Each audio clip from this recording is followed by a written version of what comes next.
So I'm just creating an update on what has occurred over the last few weeks. There's a bomb cyclone that hit the Bay Area, and since I lived on the coast, it really affected my family and I. Some people have seen our house on the news, have a lot of questions. They're wondering what's happening. They're curious how, when.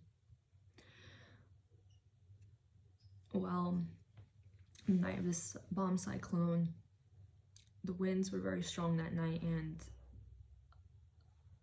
a few trees collapsed onto our house, damaging the roof, and some power lines went down along with them as well.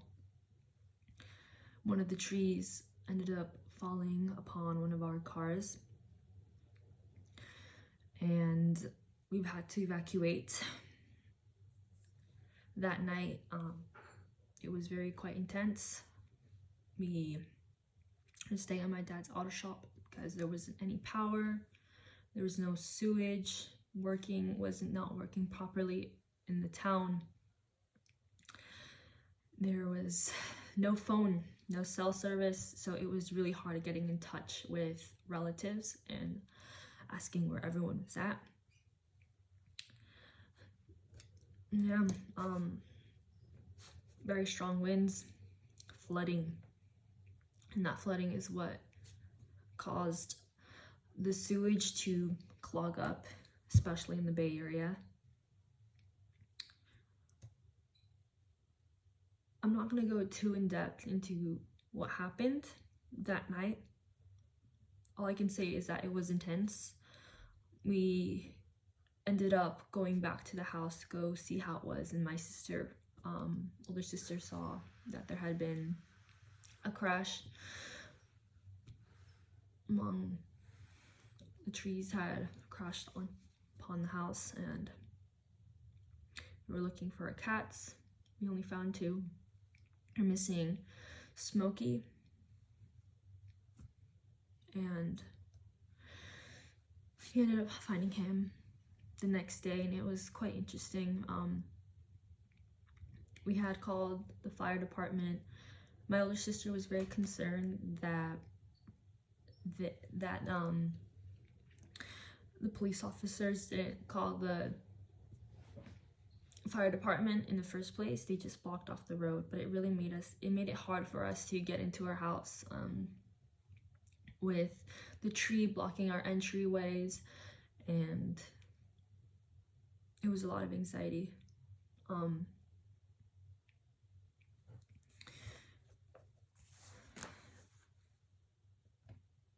Yeah, so we ended up calling the fire department,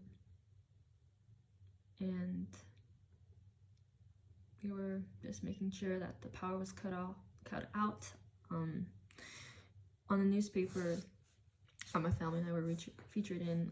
Some people were wondering, why did you think there would be a fire in the middle of a cyclone, while it's raining? Well, since the power lines came down, it created spark, and we were worried that would cause a fire and burn down the house, along with just crushing through our roof.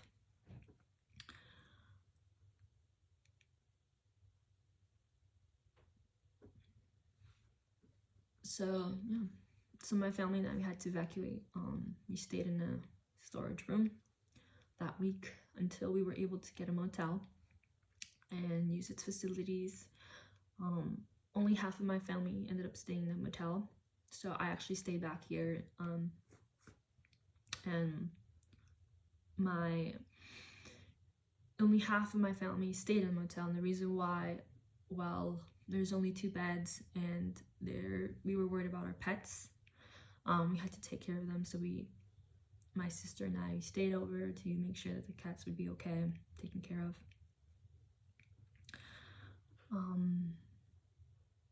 Yeah, day after day, just a new event kept happening. Something new kept occurring.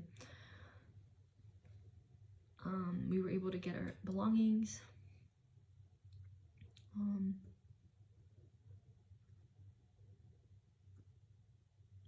able to get our belongings. And as we were getting our belongings, at that second week, it was very rough. Just the family was just very tense and just very anxious and just very stressed. One of our relatives ended up passing away that week, and just my uncle, and it really just piled up on top of everything that was going on. I mean, we had to deal with what we had going on here. And shortly after, we found out that our house had asbestos and lead. So that created a lot of anxiety due to the exposure that we may have had. And right now,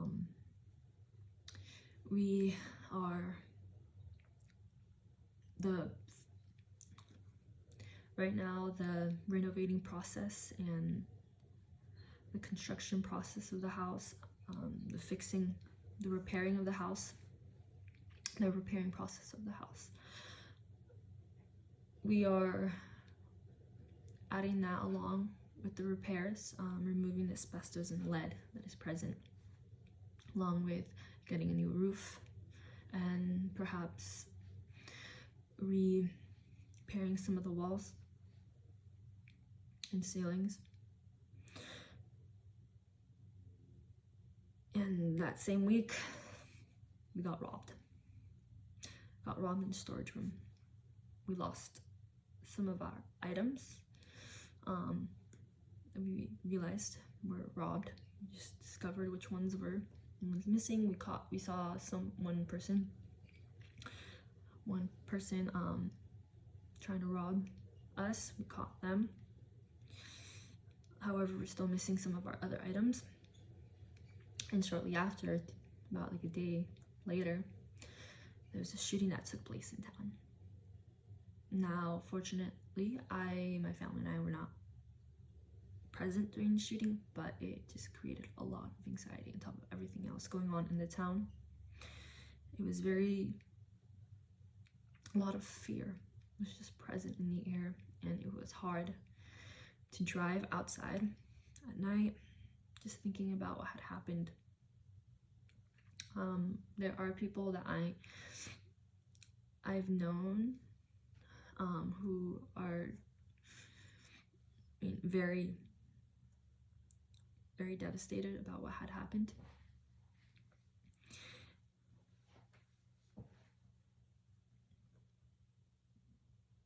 Yeah.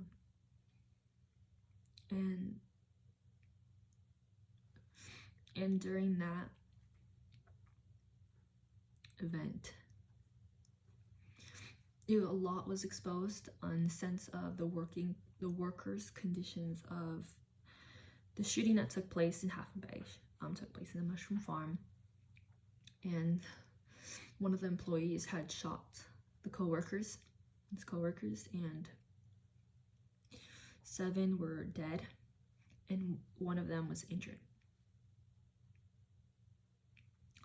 This event shed a lot of light of the working conditions that the workers had in the mushroom farm. A lot of the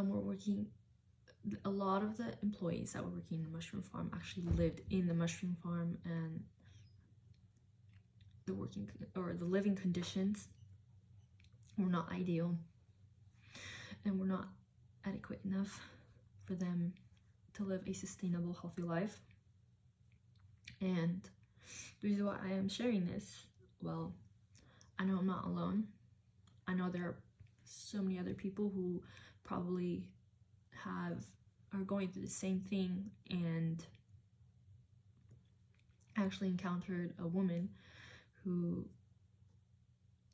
she went up to me and she said, "I'm homeless. I lost my car, I lost my house, I have nowhere to go." And I felt very, very bad. I felt really sad for her. She had a very nice coat. You would not think she's homeless. Not to judge a person on their appearance, but it just shows that there is a housing crisis here in town, and a lot more people in Half Moon Bay, as I've previously mentioned in high school in a city council meeting, are living in storage rooms. They are trying to make it their way here, trying to make a living, trying to survive. And I know other people also had a lot of damage within their properties during that storm. And my heart does go out to everyone. To be honest, my family and I feel very blessed, because if it wasn't for that incident, the trees falling over our house, we would have never known about lead and asbestos, and I'm quite surprised that that was injected in the first place before we moved in. So yeah, we've been very fortunate. We finally got a place to stay. Very nice, very grateful. We feel very blessed. But the real issue here is the living conditions that some people are facing here in the Bay Area, especially since it is very expensive. And another is the erosion and just the change of climate here that's taking place on the peninsula. Now that we're losing a lot of land, and by that I mean erosion, a lot of mudslides, landslides. The ocean is getting closer, the current. The waves are just crashing onto the highways now. It's something to definitely be concerned about, and what's taking place as we proceed to more globally friendly procedures of living.